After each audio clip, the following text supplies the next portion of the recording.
I remember the sound first, not the words. The sound. Her laughter, light and carefree, rising above the clink of glasses and muffled music from a party down the street. I stood at our front door, tie loosened after a long day, expecting a quiet dinner with my wife. Instead, I saw her heels tossed in the hallway and her voice drifting out through the window, bright, warm, full of something I hadn't heard from her in months. Joy. But it wasn't meant for me. I stepped outside, heart pounding.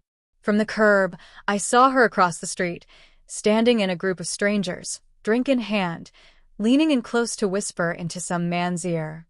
She smiled like she belonged there, not in the home we had built together. My throat tightened. She wasn't supposed to be there. We had plans. When she noticed me, her smile flickered, then hardened. She crossed the street slowly, her perfume wrapped around her like armor. "Don't wait up," she said flatly, brushing past me. No explanation. No apology. Just a dismissal. As if our marriage had become an inconvenience. That night, I packed a bag. I didn't leave a note. I didn't slam the door. I just vanished. 2 years passed. I built a quiet life, miles away from the house where I used to wait for her. I moved to a small town where no one knew my story. I kept my head down, buried myself in routines. Coffee at dawn. Long walks in silence. Evenings spent with books I rarely finished. Loneliness was easier than betrayal. But healing is never clean. Her face still haunted me, laughing, dismissive, untouchable. I told myself I was better off gone. Still, I wondered, did she ever notice? Did she ever search? Did she ever care? Then one rainy evening, as drops tapped against my apartment window, I got my answer. A message. From a mutual friend. "She's been asking about you. Says she regrets everything." Regret. That word burned in my chest. Could regret ever stitch together the trust she shredded? Could it erase the nights I lay awake, staring at the ceiling, replaying the last cold look she gave me? I didn't reply right away. But curiosity is a dangerous thing. A week later, I was back in the city I once called home. The streets felt foreign, unfamiliar, like a place I used to live in a different life. Her apartment was just the same. Plants crowding the balcony. Curtains half drawn. I knocked. When she opened the door, time faltered. She looked older, yes, but softer somehow. Stripped of the arrogance she wore that night. Her eyes filled with tears the moment she saw me. "Daniel," she whispered, as if speaking my name might make me disappear again. I wanted to hate her. Wanted to spit out every bitter word I'd rehearsed over 2 years. But I just stood there, numb. She ushered me in. Her hands trembled. The place smelled of vanilla candles and red wine. The table was set for 2. Had she expected me? Or did she set it that way every night, hoping I'd return? "I thought you were dead," she said, voice breaking. "I was," I replied.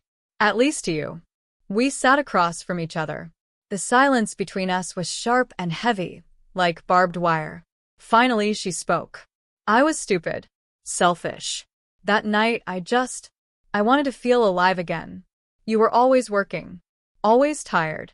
I thought I deserved more. I thought you thought he was better." I cut in. Her lips trembled. "No. I thought I was missing out. But I wasn't. I threw away everything that mattered. For nothing." He left. They all left. "And when you left too, I realized what I'd done." Her words dripped with sorrow, but all I could remember was the sting of her laughter in someone else's ear. I looked at her, searching for the woman I once trusted. The woman I would have burned the world for. All I saw was someone broken, clutching at the sharp edges of her choices.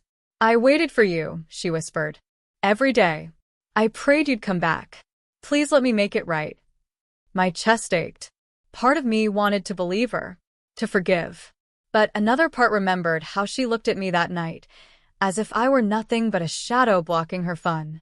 "You didn't lose me because of that man," I said quietly. "You lost me because you chose him over us. You chose a moment over a marriage." She broke then, sobbing into her hands.